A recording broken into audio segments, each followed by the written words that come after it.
خیبر پښتونخوا کې د ښځو حقونو فعال وایي چې په صوبه کې د سردریزۍ له امله د نړۍ د نورو ښځو په شان په آزاده توګه د 8 مارچ په ښځو نړیواله ورځ مانځل ډېر ګران دي. د پاکستان د نورو برخو په شان په خیبر پښتونخوا کې هم راغلي حکومتونو د ښځو د حقونو تحفظ لپاره خصوصي او ځانګړي قوانین منظور کړي دي چې پکې تشدد نه تحفظ او نور ډېر قوانین شامل دي. خو د ښځو حقونو لپاره کارکوونکي وایي چې دلته د ښځو د حقونو لپاره کار کول ګران شوي دي. په خیبر پښتونخوا کې 13 کالو راځي د یوې غیر دولتي ادارې عورت فاونډیشن سره د ښځو سیاسي او قانوني حقونو لپاره اواز پورته کوونکي د عورت فاونډیشن ریزیډنټ ډایرکټر شبینا یاز وایي چې په خیبر پښتونخوا کې کو د ښځو حقونو لپاره دوی یو قدم مخکې تللی دي نو 2 قدم وروسته راغلي دي. هغه وویل چې اوس تاسو وګورئ 8 مارچ را روان دی خو موږ دلته سوچ هم نشو کولی چې موږ بهر لاړ شو سړک ته راوځو او د خپل حقونو لپاره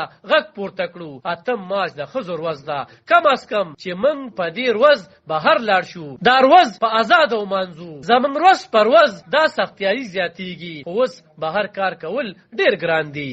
یو پخوانۍ لیکواله خبریاله او د ښځو د حقونو لپاره فعاله سایمه منیر وایي چې څه ده 15 کلونو نه هغې د ښځو د حقونو په هکله په سیاسي او ټولنیز سوچ کې بدلون نه دی لیدلی. هغه وایي چې د ښځو د حقونو لپاره کارکوونکو ته ډېر چیلنجز دي او هر کال په 8 مارچ یعنې د ښځو د حقونو نړیوالې ورځې په موقع انتخاب پسندي او تندروي په انتخاب وي. سایمه منیر وایي چې دلته کار کول نه پرون اسانو او نه نن اسان دي. د خلکو د سیاسي ګوندونو د حکومتي چارواکو په خویونو کې نن هم د ښځو په ضد انتخاب پسندي موجود ده. ځینې فعال بیا وایي خو یو خواته د ښځو مدني فعالانو ته د ښځو د حقونو لپاره په خیبر پښتونخوا کې کار کول او د دې لپاره اواز پورته کول ورځ پر ورځ ګرانېږي خو بل خواته د ښځو په حق کې قوانین هم جوړېږي. د ښځنیزه فعالو په وینا د دوی په کوششونو په خیبر پښتونخوا کې د ښځو په ضد کېدونکي کورنۍ تشدد مخنیوي قانون، هغوی د کار په ځای کې د زورونو